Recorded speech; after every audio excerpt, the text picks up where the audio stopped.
Hello दोस्तों, welcome है आपका बायोमेंट हिंदी में। आज हम शुरू करने वाले हैं फीमेल रिप्रोडक्टिव सिस्टम यानी स्त्री जनन तंत्र।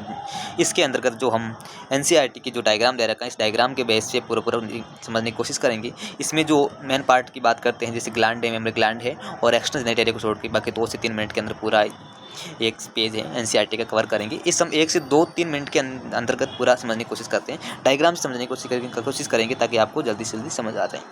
देखते हैं, हमारे पास इंपॉर्टेंट ये है कि फीमेल रिप्रोडक्टिव सिस्टम के अंतर्गत 2 ओवरी पाई जाती हैं। जो तो ओवरी अंडाशय कितने हैं? 2 अंडाशय। और ये इसको प्राइमरी सेक्सुअल ऑर्गन कहते हैं। क्यों कहते हैं? क्योंकि इनकी एक का फॉर्मेशन भी एक गैमेट एक फॉर्मेशन करती है। उस तरह मेल के अंदर जो हार्मोन होता है वो होता है टेस्टोस्टेरोन। उसका फॉर्मेशन कौन करता है? टेस्टिस करता है। ये जो एस्ट्रोजन है, जैसे कोई मतलब फीमेल के हार्मोन होता है, वो कौन सिक्रेट करता है? अंडाशय करता है। ये इंपॉर्टेंट है। दूसरा इंपॉर्टेंट यहाँ पर ये है कि ये ए का फॉर्मेशन भी यही करता है।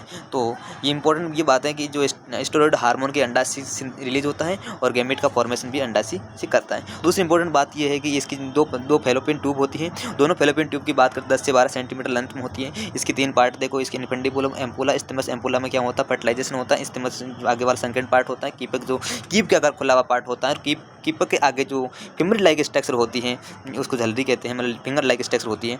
अब ये अंडवाहिनी की नली आती है। अब इसकी पूरे समझने के बाद हम गर्भाशय उल्टे रखें, नाशपाती के आकार का होता है। गर्भाशय जो इसको वूम भी कहते हैं, बच्चादानी भी कहते हैं। आगे सर्विक्स में खुलता है, सर्वाइकल कैनाल होती है। सर्वाइकल कैनाल के बाद में बात करते हैं, ये योनि आती है। सर्वाइकल कैनाल और योनि दोनों मिलते हैं बर्थ कैनाल में, इंपॉर्टेंट है, बर्थ कैनाल में काम आती है।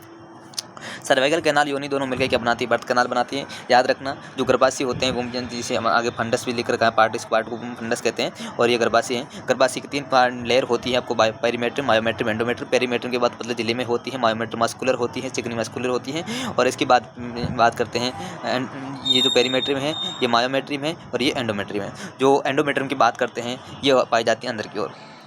तो एंडोमेट्रियम कहाँ पाई जाती है? अंदर पाई जाती है। पेरीमेट्रियम कहाँ पाई जाती है? बाहर पाई जाती है। बीच में पाई जाती है। मायोमेट्रियम मस्कुलर होती है। एंडोमेट्रियम कैसी होती है? जो अंदर ग्लैंडुलर होती है। और मेन इंपॉर्टेंट बात ये कि एंडोमेट्रियम जो होती है, ये विघटन होता है मेंस्ट्रुअल साइकिल के दौरान, इसका तो टूटना होता है। और मायोमेट्रियम की बात करते हैं, वहाँ पर संकोचन होता है प्रसव के दौरान। बहुत इंपॉर्टेंट। इस तरीके से हमने पूरी तरीके से समझने की कोशिश कर दी कि जो ये डायग्राम में दे रखा है, इसमें क्या क्या दे रखा है, क्या नहीं दे रखा है। थैंक यू हमारी वीडियो देखने के लिए। हम 1 या 2 से 3 मिनट के अंदर पूरी एनसीईआरटी की कुछ डायग्रामेटिक तरीके से समझने की कोशिश करते हैं, जिसके अंदर जो एनसीईआरटी में दे रखा है इंपॉर्टेंट पॉइंट भी कवर कर लेते हैं। इस तरीके से हमारे नए वीडियो देखने के लिए हमारे चैनल को सब्सक्राइब करें और लाइक करें और कमेंट करें। और अगला आप